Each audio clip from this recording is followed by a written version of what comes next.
ఎన్నికల్లో పోటీపై మంత్రి గుడివాడ అమర్నాథ్ సంచలన వ్యాఖ్యలు చేశారు. గురువారం అనకాపల్లి జిల్లాలో నిర్వహించిన చేయూత బహిరంగ సభలో మంత్రి మాట్లాడుతూ ఈ ఎన్నికల్లో అవసరమైతే పోటీ నుంచి తప్పుకుంటారని స్పష్టం చేశారు. 4 విడతల్లో 75,000 రూపాయలు రాష్ట్రంలో ఉన్నటువంటి ఎస్సీ, ఎస్టీ, బీసీ మైనారిటీలకు 45 సంవత్సరాల నుంచి 60 సంవత్సరాల లోపు ఉన్నటువంటి మహిళలకు చేయూతనిస్తానని చెప్పి ఎన్నికల ముందు ఇచ్చినటువంటి హామీని ఇప్పటికే 3 విడతలు పూర్తి చేసి ఆఖరి విడతగా 18,750 రూపాయలు మన అనకాపల్లి నియోజకవర్గ సాక్షిగా ఈ రాష్ట్రంలో దాదాపు 27 లక్షల మంది మహిళలకు అందిస్తున్నటువంటి కార్యక్రమానికి గౌరవ ముఖ్యమంత్రి గారు విచ్చేశారు. ఒక్క వైఎస్ఆర్ చేయూత కార్యక్రమమే కాదు, ఈ రాష్ట్రంలో పెద్ద ఎత్తున అనేక సంక్షేమ కార్యక్రమాల్ని జగనన్న అమ్మఒడి కానివ్వండి, రైతు భరోసా కానివ్వండి, వైఎస్ఆర్ ఆసరా కానివ్వండి, వైఎస్ఆర్ చేయూత కానివ్వండి, పెద్ద ఎత్తున ఈ రాష్ట్రంలో పేదవాడికి సంక్షేమాన్ని అందించినటువంటి ఏకైక నాయకుడు ఈ దేశంలో ఎవరన్నా ఉన్నారంటే అది ఒక్క వైఎస్ జగన్మోహన్ రెడ్డి గారు మాత్రమే అని చెప్పి సందర్భంగా తెలియజేస్తా ఉన్నా.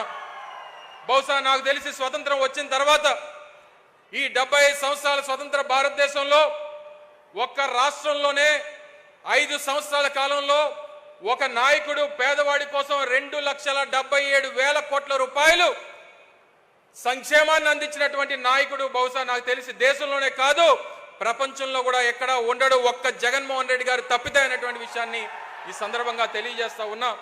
ఈ వేదిక మీద నుంచి ఈ రాష్ట్రంలో ఉన్నటువంటి ప్రతిపక్షాలకి సవాల్ చేస్తా ఉన్నా. 2,77,000 కోట్ల రూపాయలు సంక్షేమాన్ని పేదవాడికి అందించింది జగన్మోహన్ రెడ్డి గారి ప్రభుత్వం. ఏ ఒక్కరన్నా వచ్చి ఇది పలానా పార్టీ వాళ్ళకే ఇచ్చారు, పలానా కులాన్ని వాళ్ళకే ఇచ్చారు, పలానా ప్రాంతాన్ని వాడికే ఇచ్చారు అని చెప్పి ఏ ఒక్కరన్నా వచ్చి చెప్పగలరా? లేదా ఈ 2,77,000 కోట్ల రూపాయల్లో ఒక్క రూపాయి అన్న అవినీతి జరిగింది అని చెప్పి చెప్పగలరా అని చెప్పి ఈ సభ నుంచి ఈ రాష్ట్రంలో ఉన్నటువంటి ప్రతిపక్షాలకి సవాల్ చేస్తా ఉన్నా అని చెప్పి సందర్భంగా తెలియజేస్తా ఉన్నా. ఎవరు ఏమనుకున్నా ఈరోజు జగన్మోహన్ రెడ్డి గారు అనకాపల్లి విచ్చేశారు.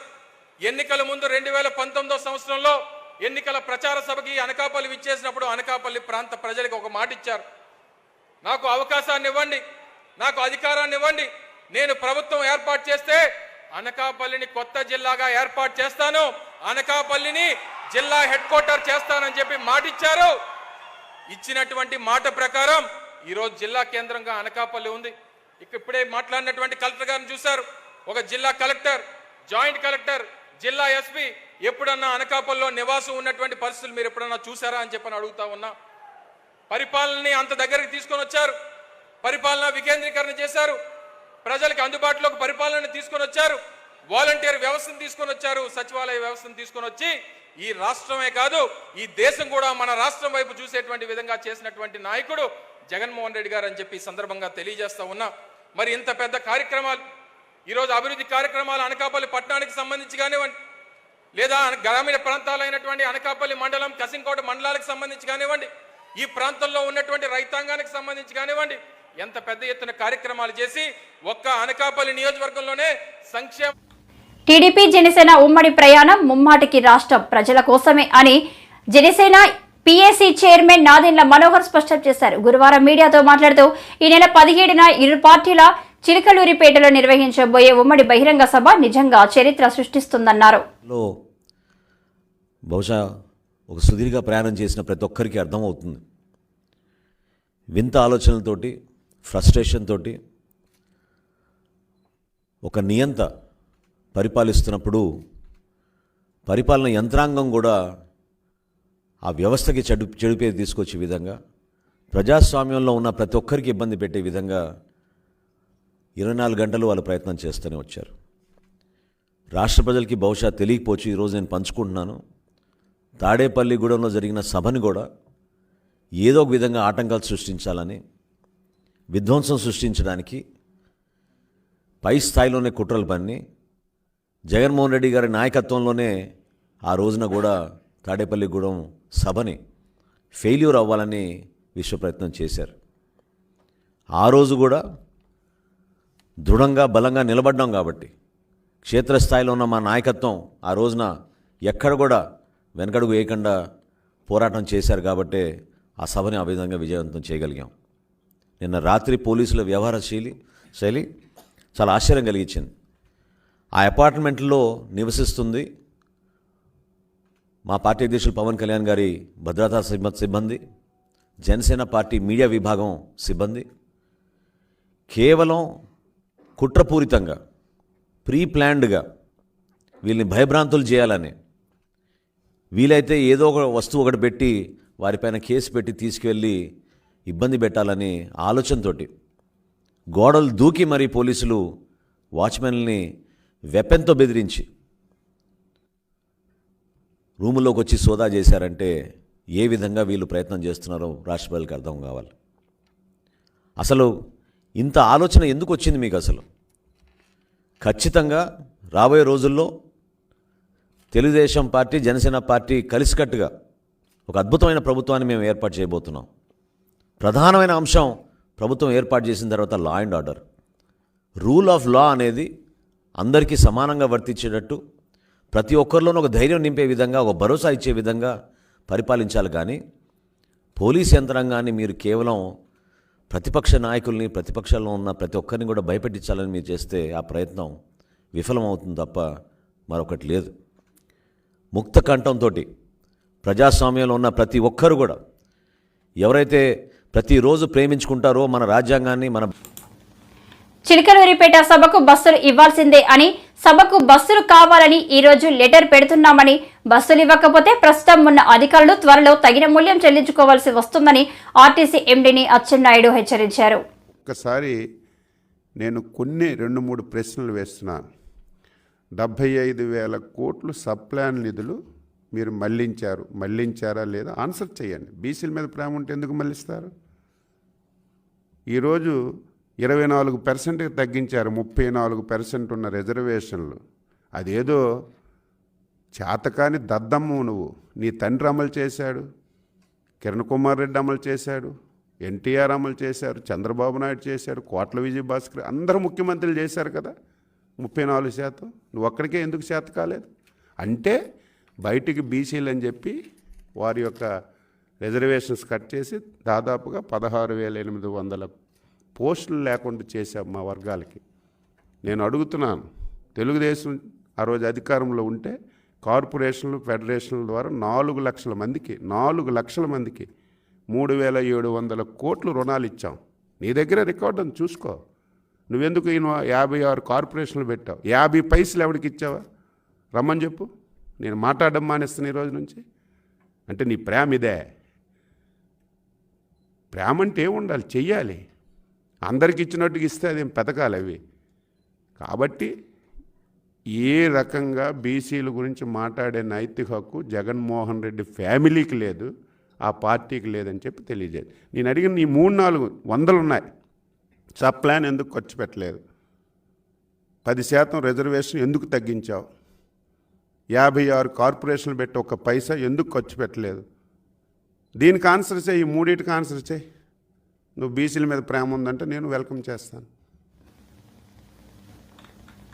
4వ విడత వైఎస్ఆర్ చేయుత కార్యక్రమంలో ముఖ్యమంత్రి వైఎస్ జగన్ మహిళా దినోత్సవం ముందు రోజు అక్క చెల్లెమ్మలకు ఆర్థిక సాయం చేయడం ఎంతో సంతోషంగా ఉందన్నారు. మరో వంక మనకు ప్రతిపక్షంగా ఉన్న చంద్రబాబు నాయుడు గారు దత్తపుత్రుడు.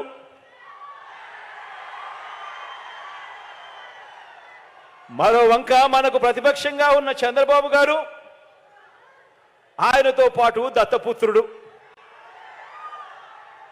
వీరిద్దరి పేరు చెబితే అక్క చెల్లెమ్మలకు ఏం గుర్తుకొస్తుంది? చంద్రబాబు పేరు చెబితే 3 సార్లు సీఎంగా అక్క చెల్లెమ్మలకు చేసిన మోసాలు, వంచనలు అక్క చెల్లెమ్మలకు గుర్తుకొస్తాయి చంద్రబాబు గారి పేరు చెబితే. పొదుపు సంఘాలకు చేసిన దగా గుర్తుకొస్తుంది చంద్రబాబు గారి పేరు చెబితే. విశ్వసనీయత లేని చంద్రబాబు గుర్తుకొస్తాడు చంద్రబాబు పేరు చెప్పినప్పుడల్లా అక్క చెల్లెమ్మలకు గుర్తుకొచ్చేది. మరి దత్తపుత్రుడి పేరు చెబితే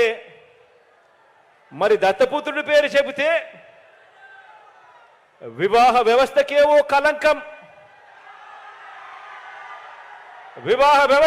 కలంకం, ఓ మాయని మచ్చగా గుర్తుకు వస్తాయి. కారును మార్చినట్టు భార్యలను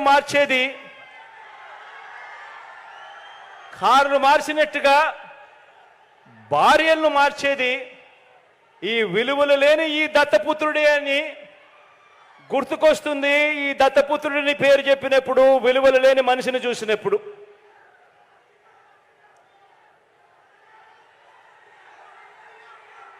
వీరిద్దరూ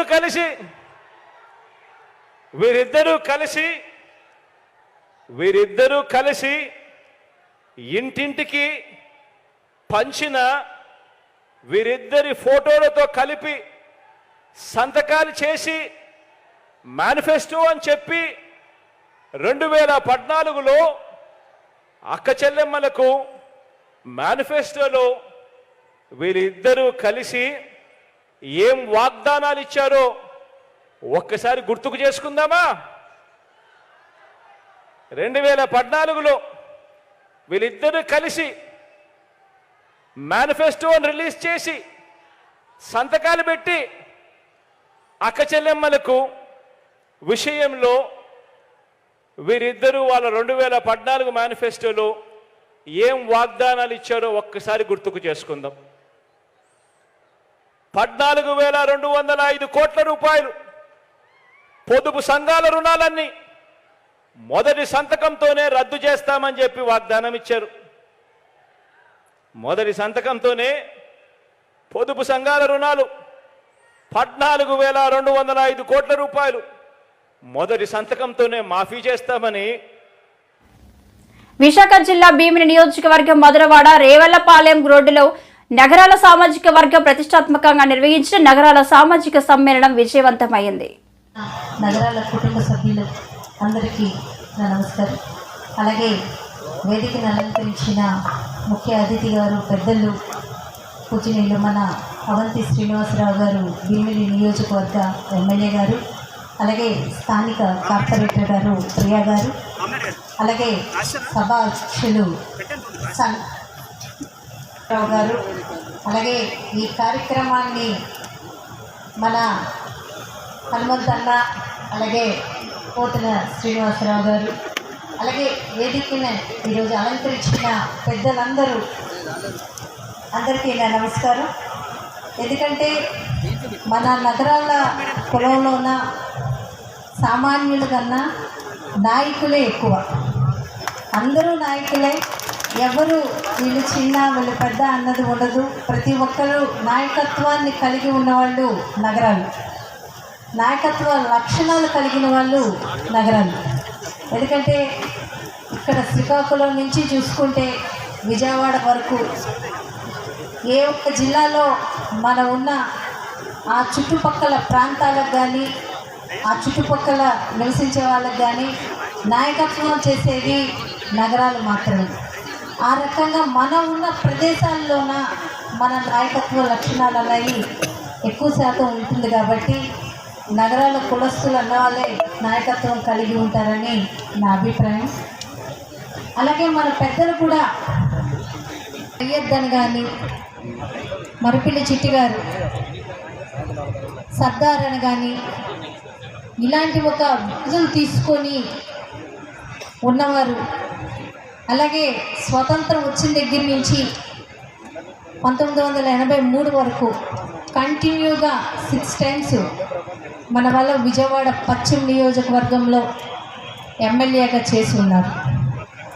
ఈరోజు పోతున్న చిన్న గారు కానీ, మరిపిల్లి చిట్టి గారు కానీ, తమ్మిన పోతరాజు గారు కానీ, ఇక్కడ పోతున్న సన్నయ్య పాత్రుడు గారు కానీ, అలాగే మన అమ్మవారి గుడి ఫస్ట్ దుర్గగుడి చైర్మన్గా బ్రహ్మరాంబ గారు కానీ, అలాగే కొరగించి శేఖర్ బాబు గారు కానీ, నాకు అక్కడ ఎక్కువ శాతం తెలుసు, క్షమించాలి, ఈ ప్రాంతంలో పెద్దగా తెలీదు.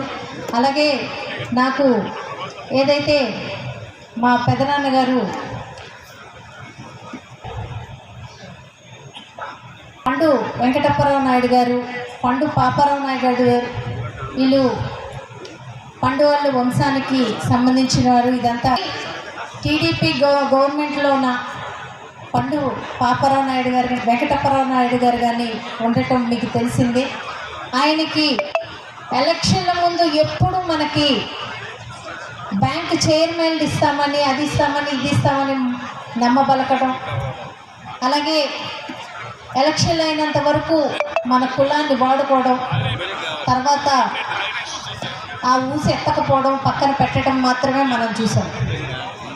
కానీ ఈరోజు మన కులానికి దొరుకుతున్న గౌరవం కానీ, అలాగే మన నాగవంశీయుల దగ్గర నుంచి నగరాలని సపరేట్ చేసే విధానంలోన అవంతి శ్రీనివాసరావు గారు మనకి ముందుండి మన కులాన్ని సపరేట్ చేయటం కానీ, అలాగే విజయవాడ నగరంలోన మన వెల్లంపల్లి శ్రీనివాసరావు గారు పశ్చిమ నియోజకవర్గంలో మన కులం ఎక్కువ ఉన్న సామాజిక వర్గం, మన సామాజిక వర్గం ఎక్కువ ఉన్న పశ్చిమ నియోజకవర్గం ఆయన ఎమ్మెల్యేగా దేవాదాయ శాఖ మినిస్టర్గా చేసినప్పుడు మనకి శ్రీశైలంలో 6 ఎకరా భూమి ఇప్పించటం కానీ, అలాగే విజయవాడ నగర మేయర్గా ఈరోజు నేను ఉన్నాను అంటే అది జగన్మోహన్ రెడ్డి గారు, వెల్లంపల్లి శ్రీనివాసరావు గారు పుణ్యం అని నేను గర్వంగా తెలియచేసుకుంటున్నాను.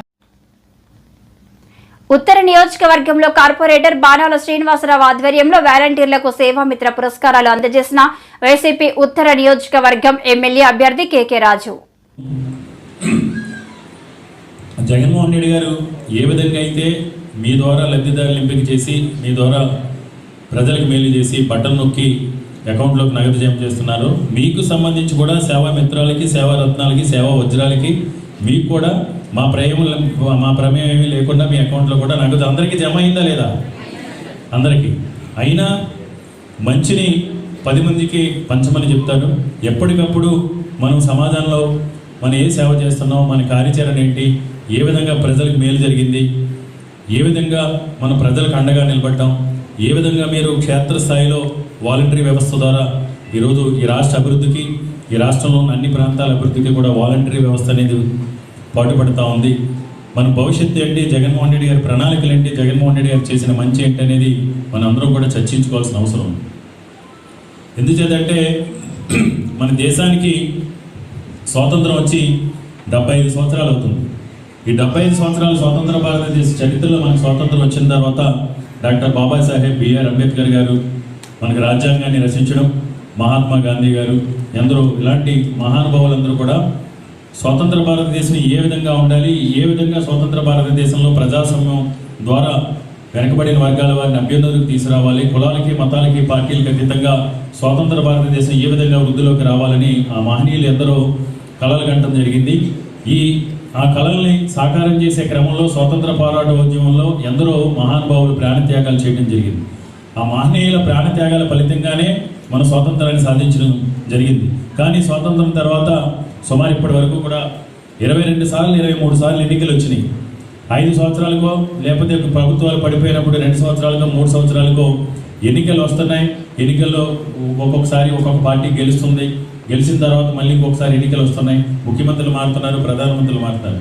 కానీ ప్రతి ఎన్నికల సమయంలో కానీ ఏదైనా ఒక రాజకీయ పార్టీ మాకు అవకాశం కల్పిస్తే, మాకు అధికారం ఇస్తే మీ అందరు జగన్మోహన్ రెడ్డి గారు